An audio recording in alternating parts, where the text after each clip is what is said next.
Hey, what's up guys? Kayak Mike here. In this video, we're going over the general administration of the Ohio Lake Series. This is open to bank, kayak, and boat. We're zoomed out right now in the picture so you can see all the dates. We got Caesars Creek, Seneca, Sandusky, 24-hour event, all of Ohio, Griggs, Hoover, East Fork Lake, and the Ohio River. We're going to do general information, how much to enter, etc. It's going to be $55 entry. There's no check-in, there's no check-out. The ones with asterisks, there is a weight event going on congruent to the length event. They are allowed to enter the length event this year. Last year, and I don't know why, I really don't know what my justification was. Last year, we forced anglers to pick and choose. If there was a weight event going alongside a length event, we forced them to pick and choose. This year, we're just letting them jump in. And there is one caveat to that. So in this series, it is 3 rods per watercraft, period. That's all you can have. So if you're fishing Caesars Creek and you're in a boat and you want 3 people on the boat, you still have to run 3 rods.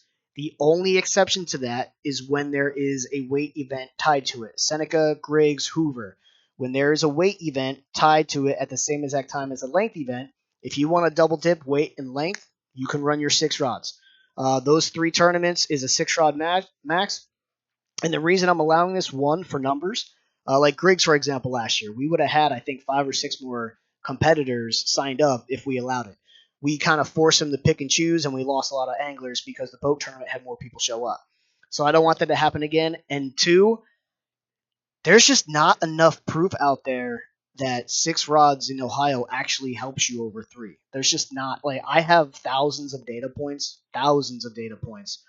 and nothing is showing 6 is better than 3. You might ask, well, why don't you just open it up to that being the rule for everything? Well, there is some kind of optics. I still have to follow some kind of optics for the general public. Even I can show you all the proof and all the data in the world that 6 isn't actually better than 3. But the problem is someone who doesn't think will just say, yeah, but 6 is more than 3, and they will always assume they're at a disadvantage. So that's purely to get numbers up for those 3 events. These other events, it's 3 rod limit no matter how many people are in the boat, 1 registered person per watercraft. Keep that in mind if you're chasing the points, because there is a point race. The winner of this is going to win a brand new canoe unlimited. So if you are chasing the point race on this, if you're gonna have a fishing partner, just be sure the person who registers in that boat for that day is the person who's chasing the points. Also, conveniently, if you look at this, if you've been paying attention to the other trails that we're running, the Ohio Inland River Series, for instance, Caesars Creek runs incongruent to it, so you can double dip. Sandusky, and there's no pre-fishing rule on the Ohio Inland River Series, so you can start your fishing before their event starts, and you can fish up through where their event starts at noon, and then you can keep fishing till 4, and then you can keep fishing till noon the next day. If you want to do 28 hours straight, do 28 hours straight. More power to you. Sandusky conveniently is a day after our King Cat National Kayak Trail. So if you're up there for the King Cat National Kayak Trail, if you stay one more day, you can hit this event up. The 24-hour All Ohio No Hoover. This is actually no Hoover, no Erie, no Sandusky Bay, no Ohio River.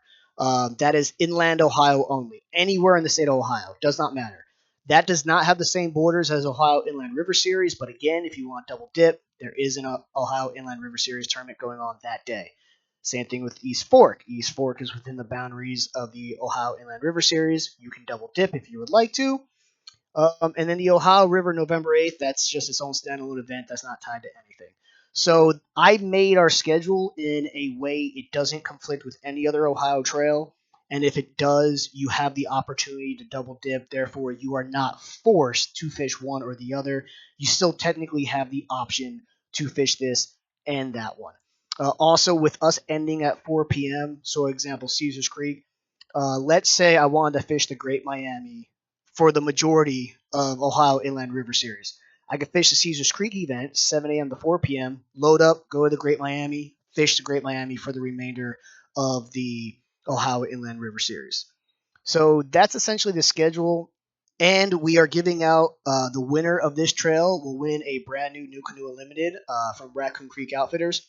The way we're doing that is if you win this point race and you win that kayak, well, let's go into some details on a tiebreaker first. So it's your best 6 of 8 for the kayak straight up. Your best 6 of 8 scoring events. So the way our event score is 100 points for first, 99 points for second, 98 for third, 97 for fourth, so on and so forth. 2 points for bonus, big fish. Your best 6 of 8 events will score. If there is a tie, so hypothetically speaking, if I fish these 6 events and I'm in first and I'm tied with someone who fished these 6 events, what I'm going to do is I'm going to take our head to head of these 4 events, add those scores up, and that's going to be your winner. Because I would prefer the head to head tiebreaker be the tiebreaker. Because hypothetically speaking, let's say my 6 events had slightly harder competition or it had more numbers. And let's hypothetically say the other person's 6 events, hypothetically speaking, had weaker competition or less numbers. I would much rather be judged against my opponent that I'm tied with in events that we competed against each other. So that's how a tiebreaker will be settled. It will be your head to head score if there is a tie. And then as far as winning the new Canoe Unlimited, so this is how it's going to work. You're not going to it's not like other trails where you win a boat, you go pick the boat up, and now you have a bunch of paperwork to do. And then when you sell it, you got a bunch of paperwork to do, etc. If you win this kayak and you don't want it, well, if you win the kayak and you want it, it's as simple as go to Raccoon Creek Outfitters, get the paperwork, go home. It's that simple. If you want it and you're going to use it, go home.